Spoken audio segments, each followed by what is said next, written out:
ایک دن رات کو چہرے پہ نقاب ڈال کے نا تو مسجد کی گلیاں گھوم رہے تھے عمر فاروق.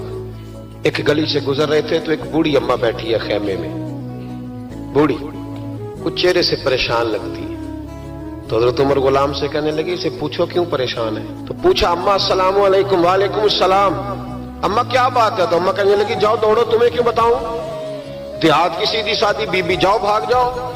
کہا نہیں اماں مہربانی کرو اندر تو آنے دو. بڑی منت کے بعد اماں مانی.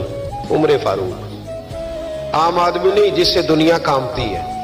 حضرت عمر اندر گئے. اماں کیوں پریشان ہو؟ تو اماں کہنے لگی تمہیں کیوں بتاؤں, میرا اپنا دکھ ہے. چل اماں بتا دے, تیری مہربانی. تو اماں کہنے لگی میں ایک بیوہ ہوں, بے اولاد ہوں, کوئی میرا سہارا نہیں. مجھے عمر فاروق سے بڑی شکایت ہے. میرے اوپر 25 دینار کا قرضہ چڑھ گیا ہے اور 3 دن ہو گئے میں نے روٹی نہیں کھائی, اور عمر نے میری خبر نہیں لی. حضرت عمر کو پتہ چل گیا